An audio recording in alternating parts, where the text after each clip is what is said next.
बिस्मिल्लाहिर्रहमानिर्रहीम। अस्सलाम वालेकुम नाज़रीन, मैं हूं एमल इलाशारी, आप देख रहे हैं मेरा यूट्यूब चैनल। नाज़रीन, गुज़िश्ता रोज़ बलोच यकजहती कमेटी की जानिब से कोयटा के सरियाब रोड पर यूनिवर्सिटी के सामने एहतजाजी धरना दिया गया।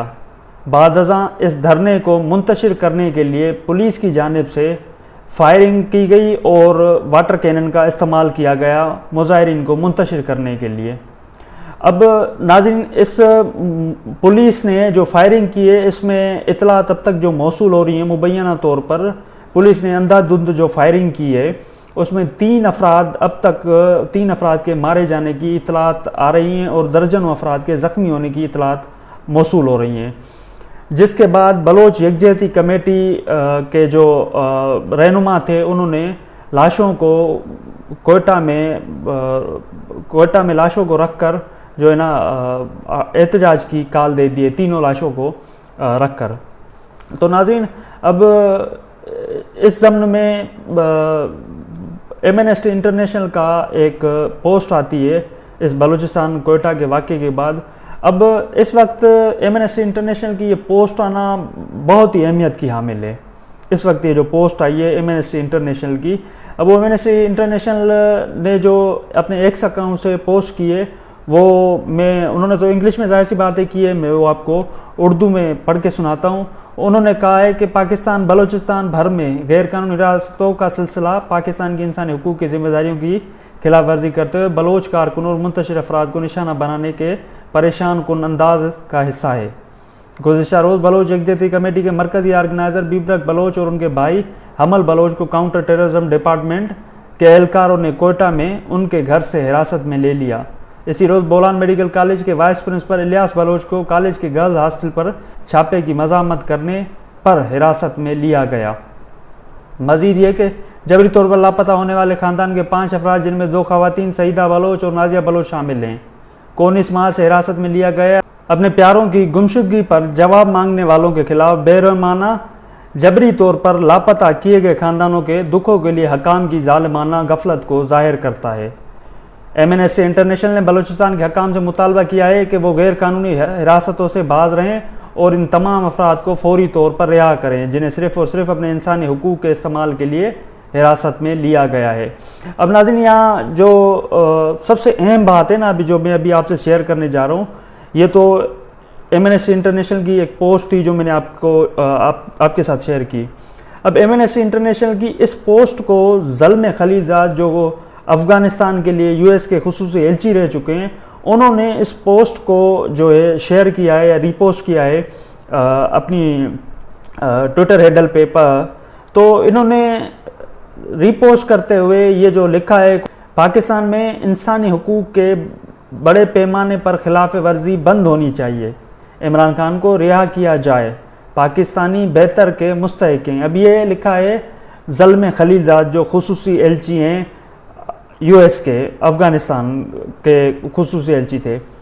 तो अब इस वक्त में ये एमनेस्टी इंटरनेशनल की ये पोस्ट आना जो गुज़िश्ता रोज़ वाक़या में आपको बताया अभी वीडियो में, इस वक्त ये बड़ी मैं समझ रहा हूँ एक जो है ना अलार्मिंग सूरत हाल है इस तरह से, क्योंकि अभी हालिया दिनों में जो है ना ज़ल्म खलीलजाद यूएस के बिल्कुल करीब हो गए, क्योंकि यूएस और तालिबान के बीच में जो है ना उन्होंने एक कोई मुआहदा किया है, मुआहदा करवाया है ज़ल्म खलीलजाद ने, जिसके बाद जो है ना अभी 2 दिन पहले ही तालिबान ने यूएस का कोई कैदी जो है रिहा किया है।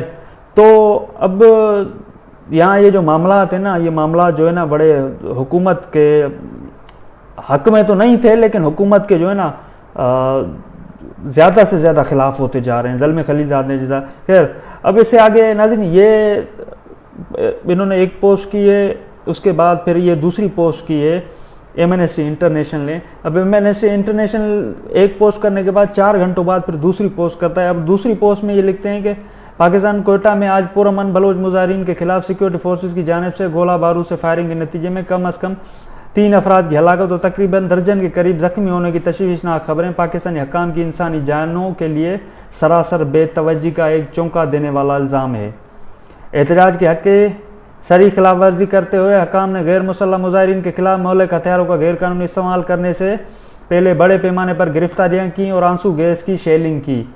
अब ये एमएनएससी इंटरनेशनल अपनी दूसरी पोस्ट 4 घंटे बाद करने वाली पोस्ट में ये जो है ना लिख रहा है, शहर में मोबाइल नेटवर्क मुअत्तल हैं, मालूमात के आज़ादाना बहाव में रुकावट हैं।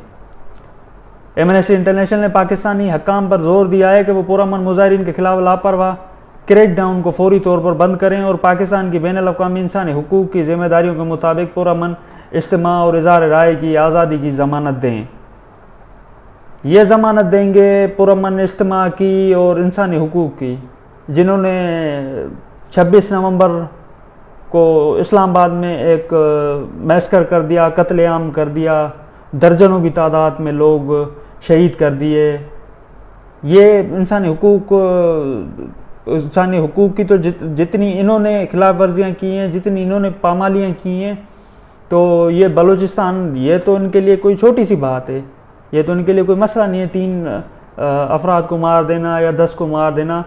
ये जब इस वक्त जब ये 26 नवंबर जैसा एक कत्लेआम कर सकते हैं, जो पाकिस्तान की तारीख में कभी ऐसा कत्लेआम नहीं हुआ था, तो इनके लिए ये 3, 4, 5, 8, 10 लाशें गिराना तो मौजूदा हुकूमत और रियासत के लिए तो कोई बड़ी बात नहीं है। खैर, इसमें नाज़रीन आगे है कि इन तमाम अफराद को फौरी तौर पर रिहा किया जाना चाहिए जिन्हें सिर्फ एहतजाज के हक़ के इस्तेमाल के लिए रियासत में लिया गया है। हकाम को भी चाहिए कि वो गैर कानूनी क़ुव्वत की फौरी, मुकम्मल और गैर जानिबदाराना तहकीकात करें और ज़िम्मेदारों को इंसाफ के कटहरे में लाया जाए। तो नाज़रीन, अब ये थी एमएनएससी इंटरनेशनल की रिपोर्ट जो मैंने अभी आपको पढ़ के सुनाई। तो अब हालात जिस तरफ जा रहे हैं, जो इन्होंने जो है ना अंधाधुंध फायरिंग करके गुज़िश्ता रोज़ 20वां रोज़ा था, अब 21वां रोज़ा हो गया है, तो 21वें रोज़े की रात माह रमज़ानुल मुबारक है और माह रमज़ानुल मुबारक की पहली ताक रात है। तो इसमें ये मतलब इस तरह से लोगों पे जो है ना एक निहत्ते लोगों पे जो पुरअमन धरना दे रहे हैं, उन पे इस तरह से जो है ना अंधाधुंध फायरिंग करना, तो ये तो रियासत अपना कौन सा चेहरा एक पेश करने जा रही है या कौन सा चेहरा अब तक रियासत पेश कर चुकी है। रियासत ने अब ना सिर्फ मुल्क में बल्कि दुनिया में अपने आप को जो है ना इस रियासत ने एक यहाँ कर दिया, अपना एक किरदार और अपना जो एक चेहरा था ना, चेहरा वो यहाँ कर दिया कि हमारा असल ये किरदार है, ये हमारा चेहरा है। क्योंकि ये तो सिर्फ बलूचिस्तान का इशू है। सिंध को अगर आप देखें कि सिंध तो मुसलसल जो है रोडों पर है केनाल के इशू पर, तो केनाल का इशू तो खैर अलग इशू है, मैं उस पर एक अलग से व्लॉग बनाऊंगा आपके लिए, एक मैं ज़बरदस्त किस्म का एक आपके लिए व्लॉग बनाऊंगा। खैर, तो नाज़रीन, सिंध के हालात, पंजाब के हालात, बलूचिस्तान के हालात, केपी एक ही सूबा है जहाँ अवामी हुकूमत है और वहाँ भी वज़ीरिस्तान के जो हालात कर दिए, वज़ीरिस्तान में जो दहशतगर्दी हो रही है, तो अब ये उसके बाद रियासत अपने ही लोगों पे, रियासत बजाय कि दहशतगर्दों से निपटे, अपने ही लोगों पे, पुरअमन मुजाहिरीन पे ना सिर्फ पहले तो सुनते थे कि लाठीचार्ज होता था, पहले तो सुनते थे लाठीचार्ज, हमने भी जब भी गए हैं जहाँ जहाँ रिपोर्टिंग के दौरान मुजाहरे होते थे, एहतजाजी मुजाहरे होते थे या धरने देते थे लोग अपने हुकूक के लिए, अपनी आवाज़ जो है पहुँचाने के लिए, अपने मुतालबात मनवाने के लिए, तो उन पर लाठीचार्ज, सिंपल एक मतलब लाठीचार्ज किया जाता था, या चलें ये वाटर कैनन भी इस्तेमाल कर देते थे। इस बार तो इन्होंने जो है मतलब जैसे 26 नवंबर बात तो हुई है, 26 नवंबर को इन्होंने जब कत्लेआम किया है तो उनके लिए कोयटा में ये जो इन्होंने किया है गुज़िश्ता रोज़, इनके लिए कोई बड़ी बात नहीं है। 3 तो क्या, यहाँ अगर 30 लोग भी ये मार देते तो इस रियासत और इस हुकूमत के लिए कोई बड़ी बात नहीं है। इस पर बीबीसी ने नाज़रीन बड़ी ज़बरदस्त जो है ना खबर एक लगाई है, मैं वो खबर आपको पढ़ के सुना देता हूँ बीबीसी की। अब बीबीसी ने नाज़रीन इस पर लिखा है कि बलोच यकजहती कमेटी का कोयटा में 3 मुजाहिरीन की मैयतों के हमरा धरना जारी, पुलिस की फायरिंग के इल्ज़ाम की तरदीद। अब पुलिस यहाँ फायरिंग के इल्ज़ाम की तरदीद कर रही है, वो मैयतें रख के वहाँ पर धरना दिए बैठे हैं। अब इसमें है कि बलोच यकजहती कमेटी का इल्ज़ाम है कि कोयटा के सरियाब रोड पर इसके धरने के शुरा पर पुलिस की मुबैना फायरिंग और शेलिंग के नतीजे में 3 अफराद की हलाकत हुई है। तमाम बलूचिस्तान हुकूमत के तर्जुमान का कहना है कि एहतजाज करने वालों के खिलाफ पुलिस ने कानून के मुताबिक कार्रवाई की है, जबकि ये तयन होना अभी बाकी है कि मुजाहिरीन किसकी मैयतें रोड पर रखकर एहतजाज कर रहे हैं। तो अब ये कह रहे हैं कि एहतजाज जो हमने मतलब पुलिस ने जो किया है तो कानून के मुताबिक, मतलब इनको कानून ये इजाज़त देता है कि पुरअमन मुजाहिरीन पे आप जाके सीधी गोलियां मारें और उनमें दर्जनों आप ज़ख्मी कर दें और कईयों को जो है ना आप मौत के घाट उतार दें। ये यहाँ से ये भी BBC जिक्र कर रहा है, ये मैं आपको भी खबर पढ़ के सुना रहा हूँ। इसमें आगे है कि मीडिया को जारी तहरीरी बयान में बलूचिस्तान हुकूमत के तर्जुमान शाहिद रिंद ने कहा है कि शाहराह की बंदिश के बायस कराची व दीगर शहरों से आने वाले मुसाफिर अजियत से दो चार हुए। पुलिस ने रोड खुलवाने के लिए कानून के मुताबिक कार्रवाई की। उनका कहना है कि जब तक लाशें अस्पताल लाकर ज़ाब्ते की कार्रवाई मुकम्मल नहीं की जाती, वजूहात का तयन मुमकिन नहीं। हुकूमती तर्जुमान का दावा है कि मुजाहिरीन ने पुलिस पर पथराव और तशद्दुद किया और इस दौरान लेडी पुलिस कांस्टेबल और पुलिस एहलकारों समेत 10 जख्मी अफराद अस्पताल लाए गए। ख्याल रहे कि जुम्मे को कोयटा के सरियाब रोड पर मौजूद बलोच यकजहती कमेटी के मुंतजमीन का दावा है कि धरने के शुल्का को मुंतशिर करने के लिए पुलिस ने शेलिंग और वाटर कैनन का इस्तेमाल किया था। बलोच यकजहती कमेटी के रहनुमा मारंग बलोच का इल्ज़ाम है कि पुलिस ने मुजाहिरीन पर फायरिंग की, जिसके नतीजे में 3 अफराद हलाक हो गए हैं, जिनमें 12 साला लड़का भी शामिल है। थाना सरियाब के सब इंस्पेक्टर अतीकुर रहमान ने BBC को तस्दीक की है कि इस वक्त 300 के करीब मुजाहिरीन सरियाब रोड पर धरना दे रहे हैं। उन्होंने बताया कि धरने के मकाम पर लाशें भी पड़ी हैं। उन्होंने तस्दीक की कि पुलिस ने मुजाहिरीन को मुंतशिर करने के लिए शेलिंग की, ताम फायरिंग के बारे में उनका कहना था ऐसा कुछ हमारे इल्म में नहीं है। ख्याल रहे कि बलोच यकजहती कमेटी की जानिब से गुज़िश्ता रोज़ से सरियाब रोड पर बलूचिस्तान यूनिवर्सिटी के सामने धरना दिया जा रहा था। यह धरना गुज़िश्ता दिनों में बलोच यकजहती के रहनुमाओं की गिरफ्तारियों और मरने वाले अफराद की लाशें लवाकिन के हवाले ना करने और शनाख्त के लिए ना ले जाने के खिलाफ दिया जा रहा था। दूसरी जानिब कोयटा के कमरानी रोड पर गिरफ्तार होने वाले बलोच अफराद के अहले खाना, जिनमें ज़्यादातर खवातीन हैं, की जानिब से एहतजाजी रैली निकाली गई थी। डॉक्टर मारंग ने BBC को बताया कि यूनिवर्सिटी के सामने धरना जारी था कि 2 बजे पुलिस की भारी नफरी आई। उन्होंने शेलिंग की और फायरिंग की, जिसके नतीजे में 3 लोग हलाक और 13 लोग जख्मी हैं। उनका कहना था कि जख्मी अफराद सिविल अस्पताल के ट्रामा सेंटर में मौजूद हैं, ताहम BBC की जानिब से अस्पताल इंतजामिया से रब्ता नहीं हो सका है। उनका इल्ज़ाम है कि पुलिस ने 2 बजे से 6 बजे तक आंसू गैस की शेलिंग की है। इधर हुकूमती तर्जुमान ने अपने बयान में खबरदार किया है कि अमन अमान में खलल डालकर अफरा तफरी फैलाई जा रही है। कानून को हाथों में लेने की इजाज़त नहीं दी जा सकती। कानून हाथ में लेकर नुक्स अमन का अर्तकाब किया जाएगा तो हुकूमत खामोश तमाशाई नहीं बन सकती। मतलब फिर ये हुकूमत जो है ना, अगर लोग धरना देंगे, अपने हुकूक के लिए सड़कों पर निकलेंगे, तो बलूचिस्तान हुकूमत के तर्जुमान के बकौल फिर वो मार दिए जाएंगे, फिर उन पर अंधाधुंध फायरिंग होगी, फिर उन पर सीधी गोलियां चलेंगी, फिर जो है ना उनके मतलब लाशों के ढेर लगा दिए जाएंगे। ये बकौल बलूचिस्तान हुकूमत के तर्जुमान के बकौल के लाशों को ढेर लगा दिए जाएंगे। मतलब इंसान नहीं, जानवर समझ के लोगों को मार दिया जाएगा अगर लोग रोडों पर अपने हुकूक के लिए और अपने प्यारों के लिए, अपने लवाहिकीन के लिए जो उनके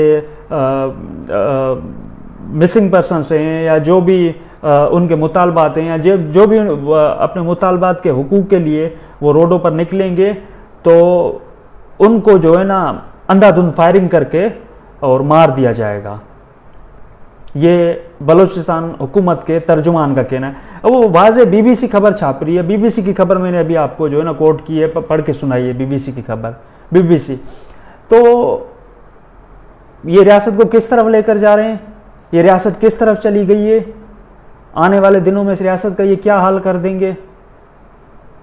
ये रियासत की रेट की बात हो रही है या यहाँ तो अब तो रियासत का वजूद खतरे में पड़ गया है। नाजरीन, कल तक मोहसिन नकवी बलूचिस्तान के हालात को देखकर कहता था कि जो ना ये मुसल्लह तंजीमें, जो भी जंगजू तंजीमें हैं बलूचिस्तान की, ये SHO की मार हैं। SHO की मार कहने वाला खुद तो काफ़ी दिन से लापता है, कहीं मीडिया पे कहीं वो तो नज़र ही नहीं आ रहा। इस्लामाबाद मास्कर भी उसी ने ही करवाया था। वज़ीर दाखिला तो जाहिर सी बात है वही था ना, इजाज़त तो उसी ने दी थी। अब इनका ये जो पूरा रियासती मशीन है, या रियासत ने जो जो सूबों में हुकूमतें की हैं, खैबर पख्तूनख्वा के अलावा बाकी तीनों सूबों में जो जो हुकूमतें इन्होंने लगाई हैं, तो उनके तर्जुमानों को या बयान देख लें, इस लेवल के बयान हैं कि हम उस लेवल की कार्रवाई करेंगे, मतलब बंदे मार देंगे। हमें, हमारे लिए बंदे मारना कोई बड़ी बात नहीं है, 3 क्या 30 भी मार देंगे, 30 क्या 300 भी मार देंगे। इनके लिए कोई बड़ी बात है ही नहीं ना, इंसान मारना, बंदे मारना, पुरअमन मुजाहिरीन को मारना, पुरअमन धरना देने वालों को, पुरअमन एहतजाज करने वालों को पे सीधी गोलियां चलाना, इनके लिए कोई मसला ही नहीं है। तो नाज़रीन, अब तक के लिए इतना ही। मिलते हैं एक नए व्लॉग में, तब तक मुझे दीजिए इजाज़त। अल्लाह निगहबान।